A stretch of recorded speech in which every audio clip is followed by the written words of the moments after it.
Good morning. Good morning. This is Christopher coming to you today with another final expense vlog. Today we're going to talk about how to overcome objections, okay? You know, when you're in that house with that client and they give you 1,000,001 excuses, for me, here's the deal. Red light camera reported ahead. You get, for me, this is for me, you know, I'm just speaking for me. I can't speak for others. But before I go any further, this is an education. This is an educational blog. All right. So it's not one of those blogs that, you know, hey, you have to pay and all that. No, I am willing to just give you the information that needs to be given. The only thing that I want is just each and every single one that's out here to become successful as well too. I've done it and so can you. I am no different from you, you know. But let me just say that. And then one more thing. This video vlog is unedited, uncut, unfiltered, just straight up raw. All right. So what I give you is the way it is. All right. Most of the times that I come to you, it'll be with me going to seeing a client like I am now.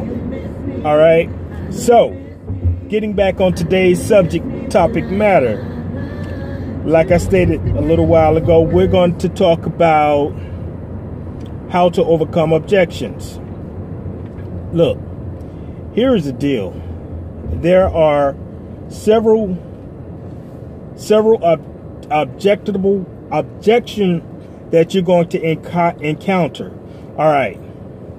One is if you do not have a guaranteed issue product, that you're going to encounter this here because they don't qualify. Either medically they don't qualify or financially they don't qualify. But the medical part is the one that outweighs it all. All right. And also too, don't be going around here selling no $5,000 insurance policy. Who the heck can get buried with $5,000 unless you stay in a place that I don't know of? All right, because the average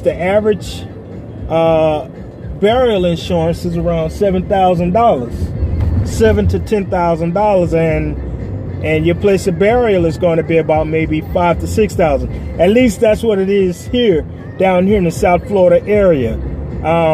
Just went to see a client this past weekend, and she told me that they had to bury her mother, and it cost them $16,500. So check it out.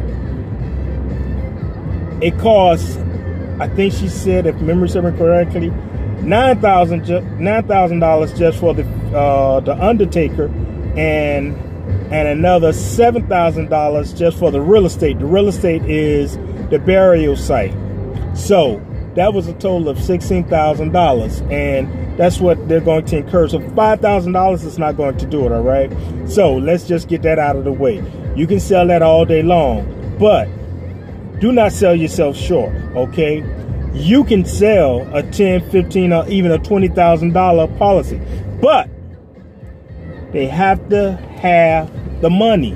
Don't just go around here trying to sell a policy that they can't afford, because then you're going to get a chargeback. I talked about that a couple of days ago about chargebacks.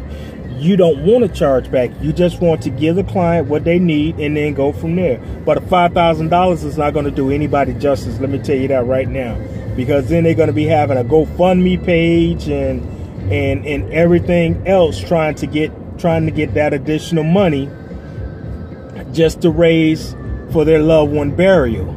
That's not a good thing. All right. Like I stated earlier in past blog, the funeral business, the funeral homes is a business. All right. So now I'm sorry if I meandered away from today's topics. So today's topic is going to be overcoming objections. First thing, number one that I've heard in the past is I need to think about it. Okay, I can understand this or understand that. But remember when I told you about the one-legger? You don't need to do it with the one-legger. You need to do it when a person, his wife or her husband is there. That way you can get two decisions. And then not only that though, but you can have the wife play on the husband's emotions, or the husband play on the wife's emotions. That's how I like to do it. So, all right. So the main one that I normally hear is, we need to think about it. So before you do anything, once you go in the house, you make your pleasantries known and all that though, you ask them, look, do you guys currently have a burial insurance in place right now? And some are going to say yes, and some are going to say no. And then a lot of them are going to just straight up lie. All right. So then you say, okay, well, do you currently have a life insurance? So then they're going to say, well, yes, we do. Oh, I got it on the job. Well, 7 out of 10 jobs do not allow the insurance to be portable. All right. If you don't know what portable is, look in your insurance book, and it will tell you. I'm not here to tell you about the different meanings of insurance, but portability is something that you may hear. But remember this though, it depends on who they work for. It may not be portable for them once they leave, once they retire. So when you hear that, or at least when I hear that, they say, well, yeah, I don't have it. But then once you lay down, or you give them the different price quotes, because what I like to do is I give them anywhere from 5 to 6 different price quotes. I do that for a reason. Number one is so they can see which one they want. And then number two, I ask them, is this going to be, come on, don't come out here, Bubba. Is this affordable for you? Because I don't want to take bread or food off of your table. So I know you just picked this $30,000 policy, but take a look at it again and tell me which one is going to be more affordable for you. Once they look at it again, they say, okay, yeah, that one. I give them one of the 3 pens that I carry. I give it to them and I say, all right, Mr. or Mrs. Client, I need you to circle the one that you want. Once they circle it, so that's the one that you want, that's the one that you need, correct? Yes, Christopher. Okay, now I just need 2 things from you. I need your driver's license and I need a voided check. That's how I close them. It's not a hard close. It's not a forceful close. It's just a close that, they can understand. Because what I said to them earlier is I need to make sure that this food is not coming off of your table. All right. So you have to hit them with reality. Now, the objective side of it is, well, we need to think about it. Okay, Mr. Client, Mrs. Client, I can understand that. But now I shift my attention to the wife. So you just told me, though, that you don't have any burial insurance, right? Right. So you mean to tell me that you rather leave your wife here struggling with these 2 kids? Is that what you're telling me? Where she has to go out here and beg, plead for your sympathy just to bury you? That's not good. Once I say that, and I look at the wife, I'm looking at the wife all the while now. So,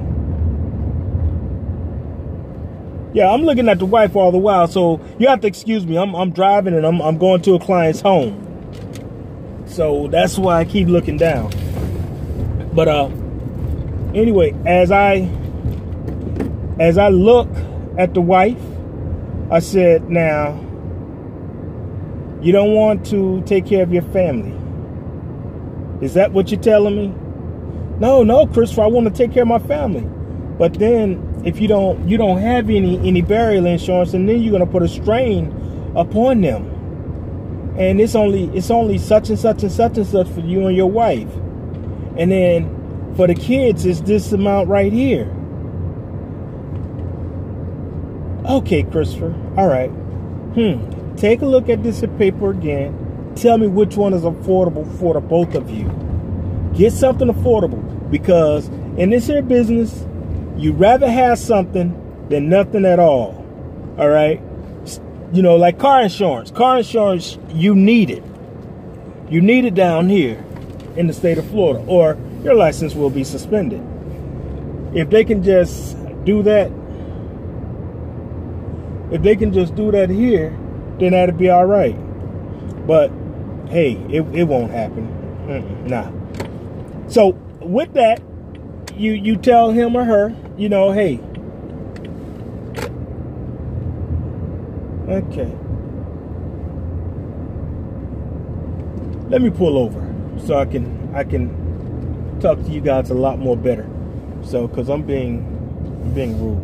All right. So you got my undivided attention. So with that being said, you're going to tell them, look, I'm just here to make sure that something is covered. You have something to cover you in the unlikely event of something happening. You know what happens every year at April 15th? That's what I say to them. They say, yeah, taxes. And then I find some wood to knock on, or even my head. I say, but you know what? We don't know when death is coming. And when death comes, let me tell you something. It ain't nothing nice to be unprepared, spiritually or financially. So now is the time for you to take advantage of it financially. I can't help you spiritually, but I can say financially you can take advantage of it now. Remember this. He who talks first, he who loses. Then you just shut up. Shut up. Let him or her say something. And then, therefore, they make up their mind. Because you're showing them that death happens every day. And if you're a person like me who like to look at the news, I look at the news all the time. You know, and I tell them, look, this young man, he was riding his motorcycle yesterday. And now look at him. Now his family has prepared for his death. Then I turn around and ask the client, you ride a motorcycle? They may say no. But I do say, well, you do drive. Am I right or wrong? You drive every day. Definition of accident is unintended. And an accident can happen at any given time, any given place.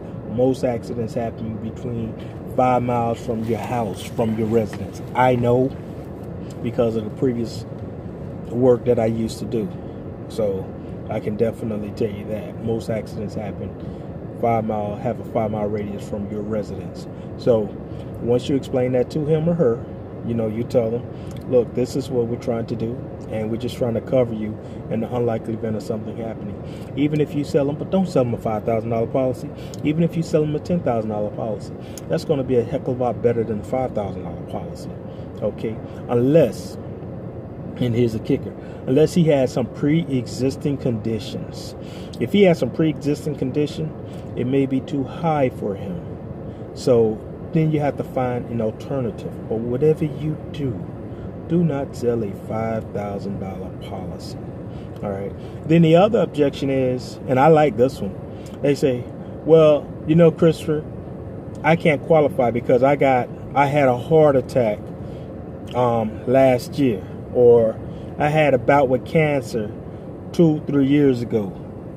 So with the heart attack, I said, are you taking your meds? They say, yes. Okay, have you changed your diet plan? Yes. Okay. With the cancer, what cancer did you have? Oh, I had prostate cancer. Okay, great. Or I had breast cancer. Okay. But then if they say they had stomach cancer, and there's a name for it, I can't remember. It starts with a P. Or if they say they had colon cancer, let me just say it like this. If they had colon cancer or the stomach cancer, like I said, I can't remember the name. There's no turning back from either one of those, because once you have it, it's going to come back. I can tell you that right now. So other than that, if they say, well, you know, I had prostate cancer, okay, great. Well, look, I mean, not great, but, you know, look, well, I understand that. How long ago has it been? Okay, it was 2 years ago. It was last year. Well, let me just say this to you. You can get covered. Yeah, you can get covered. Remember when I was telling you earlier about the guaranteed issue? The guaranteed issue is where it's going to come in at, though.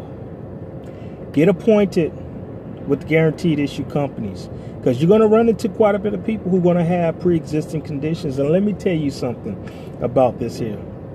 People who have pre-existing condition, they're the main ones who are actually looking for insurance, because you know why?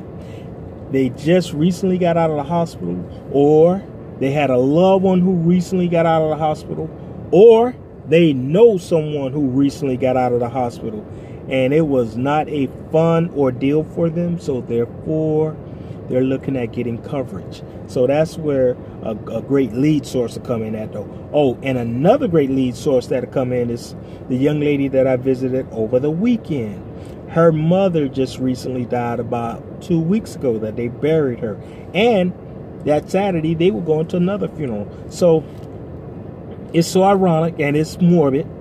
But I went there to write one person up. But this upcoming Thursday, I got 5 people in the house that I'm going back to write up because of what occurred, what incurred. So, and you know what's going to happen with that, though, with those 5 people? They were all between the ages of, the oldest was 55, my age. And then the others were, I think the youngest may have been about maybe 47. But the good thing about it, though, is that they don't know. But I'm going to hit them with that Red Lobster, and I'm going to make them work for me. And you need to do the same thing. So this is my tip for the day. You know, the objections, overcoming them, and making it happen. All right. With the objections, though, there are going to be several of them. I can't remember them all, but I can just remember the most used one that I've encountered myself. And that is, well, we need to think about it. Okay, what is it? What is there you need to think about? You currently don't have anything at all right now.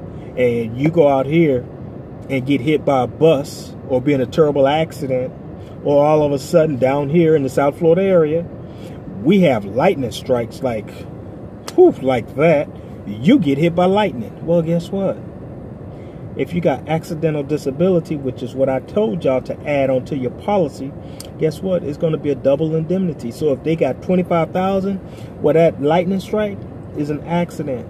Now his family or her family is going to get $50,000. So these are the things and the caveats that you need to take with you and that you can learn from. All right. So, hey, look, if you have any questions about anything that I've said with the previous blogs that I've done with you, down below, fill out, you know, down below. Yep, down below.